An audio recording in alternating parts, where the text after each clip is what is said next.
كتاب الله دستوري ولا تلبسوا الحق بالباطل. He's still addressing the Jews or the Banu Israel. ولا تلبسوا الحق بالباطل, and cover not truth with falsehood. Here, the truth with falsehood, as Muslim we know that Torah is a book of Allah, but we know that quite a bit of it has been altered, that it is difficult for us to follow it. Remember the hadith where Umar radiallahu anhu once had got one of the Jews, and Umar used to know how to write. He tried to write a small piece of Torah, and then went to the Rasul sallallahu alaihi wasallam and told the Rasul, do I recite this Torah to you? And the Rasul changed, his face changed completely. He was not happy. Until one of the Sahaba told him, don't you see the face of the Rasul? Then Umar said, رَضِيتُ بِاللَّهِ رَبًّا وَبِالْإِسْلَامِ دِينًا وَبِمُحَمَّدٍ نَبِيًّا. That he was asking forgiveness. I believe that Allah is my Lord, and Islam is my religion, and Muhammad is the messenger. I want to explain something here. And the Rasul told him, even if Moses was around here with me, there will be no way he will reach success except that he has to follow me, to follow Qur'an. Then he said, you cannot follow the Torah and don't ask the Jews and the Ahlul Kitab, all of them, the Christian, on something, because if you ask them, you cannot understand, you cannot believe. You may believe into something which is not right, or refute to believe in something which is right. So in other words, these people have altered their book so much. So وَلَا تَلْبِسُوا الْحَقَّ بِالْبَاطِلِ. Do not cover the truth with falsehood. وَتَكْتُمُوا الْحَقَّ, and conceal the truth. Among the things the Banu Israel and the Jews were concealing in the Torah and in the Injil is the adjectives, the qualities, the details of Prophet Muhammad sallallahu alaihi wasallam. They were concealing them because they did not want the people of Medina to believe and accept that this was what was written in the old books of Allah, in the Torah and in the Injil, so they hid some of these facts. وَتَكْتُمُوا الْحَقَّ وَأَنْتُمْ تَعْلَمُونَ, and you hide the truth when you know. Connected with this verse, we can interpret it that way. One time, in the Banu Israel in Medina, there were two respected individuals, men and a woman, who committed adultery. And the ulama of Banu Israel did not want to give the punishment of stoning to death, while these people were people who have already got married. You know that if you are already married, then the punishment for adultery is stoning to death. If you haven't got married, then it is caning, 100 canes. They went to the Prophet to look for an easier way out and asked the Prophet, we have brought these two people, we want you to give hukmullah, judgment from Allah. Rasul says, the judgment is rajm, is to stone them to death, just like what it is in your book. They said, no, in our book Torah, there is no stoning to death. So Rasul said, فَأَتُوا بِالتَّوْرَاتِ فَاتْلُوهَا إِن كُنْتُمْ صَادِقِينَ. Bring the Torah and let one of you or one of your sheikhs read and see whether it is true. So they brought the Torah, and somebody started reading it and just read the other part, not of Zani Muhsan who will be stoned to death. Abdullah bin Salam, who was a Banu Israel, who was a great scholar of Judaism before he became a Muslim. He accepted Islam immediately the Prophet came to Medina. Asked that person was reading, and he said, because the Prophet doesn't know how to read, so he will not be able to see. And this individual, Abdullah bin Salam, had memorized, he knows a lot about the Torah. He said, can you remove your hand And when he removed the hand, underneath was the command that that individual who committed adultery and is already married should be stoned to death. So, وَلَا تَلْبِسُوا الْحَقَّ بِالْبَاطِلِ وَتَكْتُمُوا الْحَقَّ. Do not conceal the truth. This is what they are being told. وَأَنْتُمْ تَعْلَمُونَ.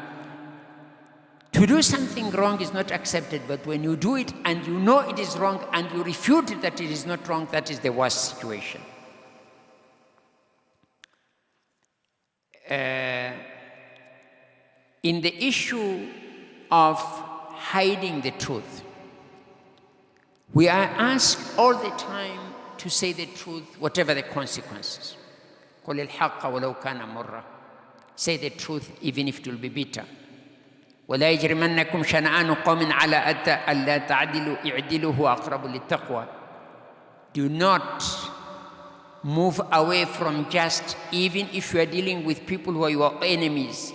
اعْدِلُوا هُوَ أَقْرَبُ لِلتَّقْوَى. Be just, that is being pious. And Allah says, وَقُلِ الْحَقُّ مِنْ رَبِّكُمْ. Say the truth from your Lord. فَمَنْ شَاءَ فَلْيُؤْمِنْ وَمَنْ شَاءَ فَلْيَكْفُرْ. Whoever wants will believe in it, and whoever wants will disbelieve. But you stick to the truth. That is what you have been told. And you have to explain things to the Ummah. Except in certain situation, you may be allowed not to speak the whole truth. Let me explain that. If you feel that certain type of a hadith, if you narrate to people, it will be fitna, they may not feel easily they can accept them, you don't have to rush and tell them. You can withdraw, you can just remain with your knowledge, and you can have a proper place. And these come from the two sayings of two great Sahabas. In a hadith, Ali radiallahu anhu says, حَدِّثُ النَّاسَ بِمَا يَعْرِفُونَ. Talk to people to their level of what they can understand. أَتُحِبُّونَ أَن يُكَذَّبَ اللَّهُ وَرَسُولُهُ. Would you like people to start actually denying and not accepting the words of Allah and His Messenger? What does this hadith mean? The hadith means at times you find the people have less iman. Don't bring in some hadiths which to them they will find it very difficult to accept.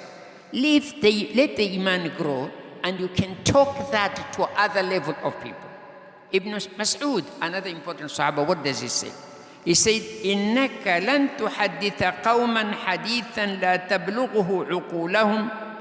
You will never talk to people a hadith, a story which they cannot comprehend, إِلَّا كَانَ لِبَعْضِهِمْ فِتْنَةً, except it will be a trial to some people. So where it is maslahah, you don't lie, but you just keep quiet. In other words, as people say, not every truth has to be mentioned.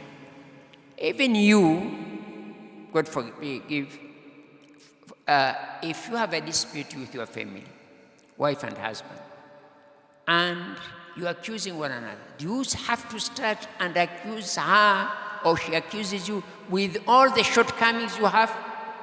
It may not be a very good idea, just one or two things.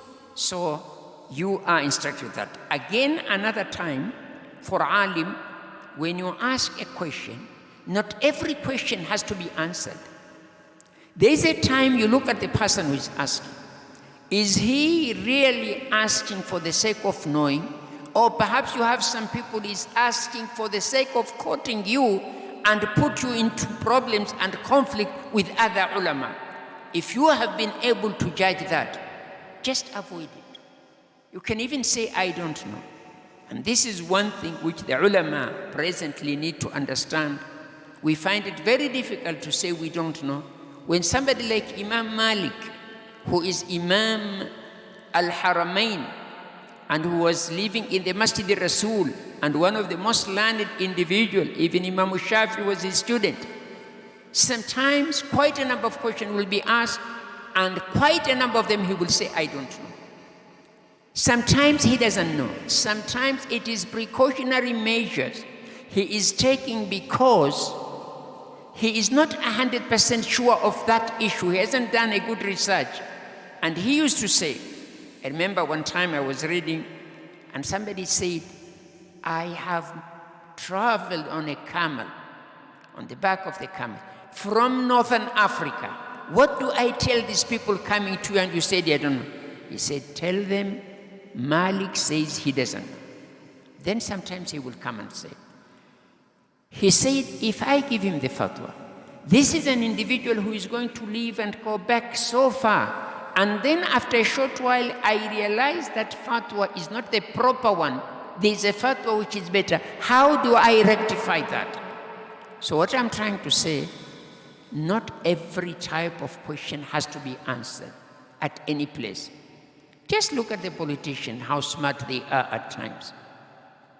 In their interviews, especially when it is in the TV or that, you find that somebody would want to put somebody to a corner, and you see how clever they are to come out of it. Just look at the hard talk in the BBC sometimes, and you see the interviewer is trying to push somebody to say something, but he avoids cleverly. So at times also as a da'iyah, you don't have to answer everything. You look at the consequence of what you are saying. And maybe if you want, maybe not in the Darsa, maybe an individual you find he really wants to know, say, oh, you asked me that question, can we talk now? And then you start talking and say. وَأَقِيمُوا الصَّلَاةَ وَآتُوا الزَّكَاةَ وَارْكَعُوا مَعَ الرَّاكِعِينَ. Still these words are being addressed to the Banu Israel. وَأَقِيمُوا الصَّلَاةَ, establish regular prayers. وَآتُوا الزَّكَاةَ, give out regular charity or alms. وَارْكَعُوا مَعَ الرَّاكِعِينَ, and bow down your heads with those who bow down. It seems, and it is clear, that the Banu Israel had their own prayers they used to pray. And we remember the story of Al-Mi'raj, when Prophet Muhammad had gone to see his Lord, and he was given 50 salah to pray every day and night. Coming down and meeting Nabiullah Musa alayhi salam, and Musa asked, have you been commanded something? He said, yes. What is it? It's salah. And this is the greatness of salah. It was direct, not through Jibreel, but Allah directly talking and commanding Muhammad sallallahu alaihi wasallam. He said, yes. How many prayers you have been given? He said, 50. And he said, my ummah, Banu Israel, were given much fewer, and they were not able to implement them. Can you go back to Allah and ask him to reduce? So what I'm trying to say here is, the ibadah of salah was there with other ummah, including Banu Israel. Was zakah, the ibadah of zakah was there. Maybe not the details of what we have, the type of zakah and how much you have to give. Maybe not the specific type of prayer we are praying, but the prayer and zakah and ruku' and all that were there. وَارْكَعُوا مَعَ الرَّاكِعِينَ, and bow down your heads among those who bow down. Even Maryam alayhi salam was told something closer to this. And Maryam was actually before Isa, since she is the mother of Isa. What was it she told at one of the verses? Ya Maryam uqnuti li rabbiki, O Maryam, worship your Lord, wasjudi, and prostrate, warka'i ma'a raki'in, and bow down among your head, among those who bow down. So ruku' and sujood and these type of ibadahs were there in these previous ummah. We will just touch one verse, but not continue. I think maybe we'll stop there. This is atamuruna an-nasa bil birri wa tansawna anfusakum. That inshallah will be the ayah we are going to interpret in our next lecture. وآخر دعوانا أن الحمد لله رب العالمين.